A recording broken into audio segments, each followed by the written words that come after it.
빚 안지기 성공연구소 조경혜 박사입니다. 최근에 미국의 금리 인상이 화두입니다. 코로나19로 전 세계가 경제활동을 통제하거나 멈추게 하자 추락하는 서민 경제를 살리기 위해서 푼 자금으로 인해 돈이 많이 풀리고 우크라이나와 러시아의 전쟁으로 곡물, 에너지, 원자재 등의 가격이 폭등하자 물가가 오릅니다. 지난 7월 27일 미국 중앙은행 연방준비제도의 금리 결정 기구인 연방공개시장위원회에서 기준금리를 0.75% 올리는 자이언트 스텝을 결정했습니다. 우리나라의 기준금리보다 0.25% 높아져 또다시 금리가 역전됐습니다. 우리나라의 금리가 미국의 금리보다 낮으면 우리나라에 들어온 자금이 금리가 높은 미국으로 이동합니다. 한국은행은 또다시 금리 인상을 어떻게 할 것인가 고민하고 있습니다.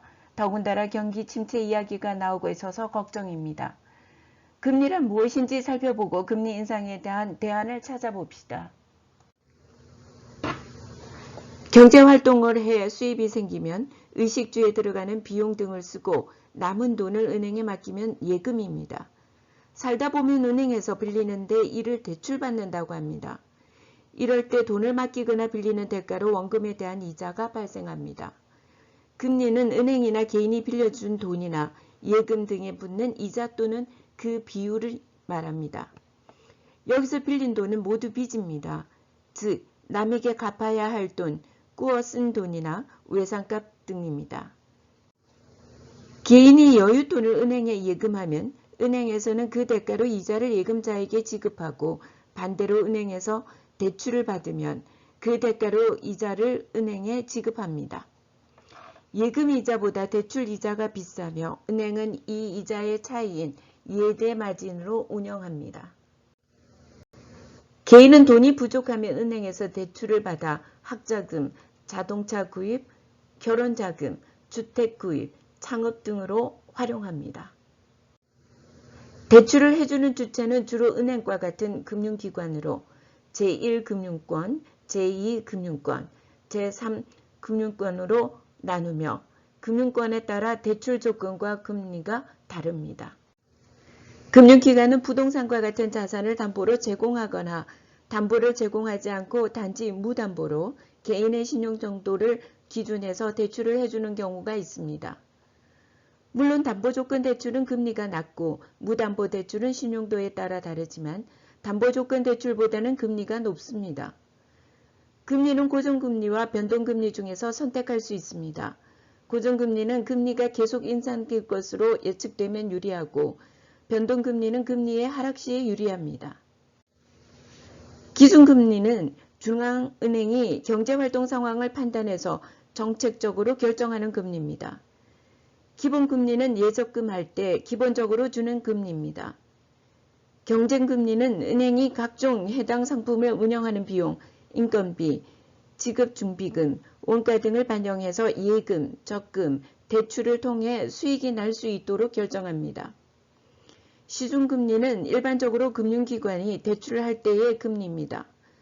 가상금리는 대출금리를 정할 때 기준금리에 신용도 등의 조건에 따라 덧붙이는 위험가중금리입니다.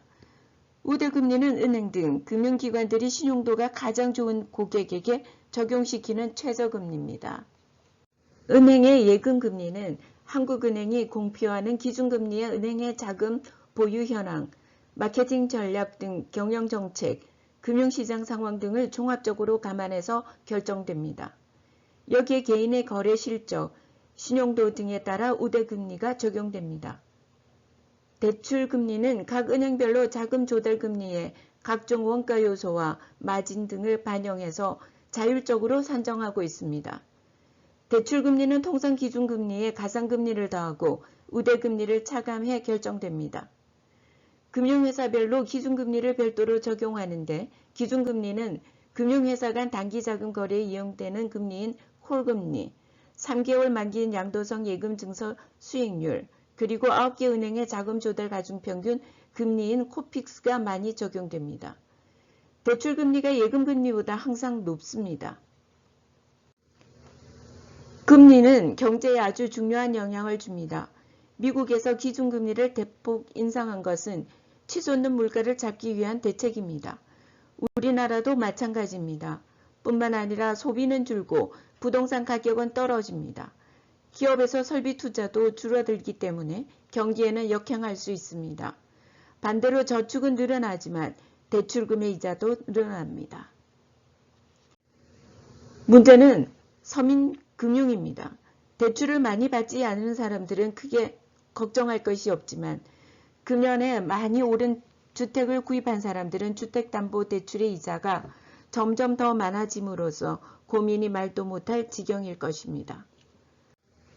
그러나 아무리 고민하고 도움을 요청해도 해결은 자신이 해야 할 것입니다. 무조건 살아남아야 합니다. 아무리 어려워도 방안을 찾으면 나옵니다. 그럼 어떻게 하면 될까요? 지금부터 모든 지출 중에서 줄일 수 있는 비용을 모두 줄입니다. 특히 카드 사용을 자제해야 합니다. 신용카드의 사용은 빚을 지는 것과 똑같습니다.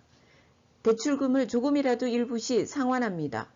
여러 개의 대출금 중 이자가 높은 것을 먼저 상환합니다.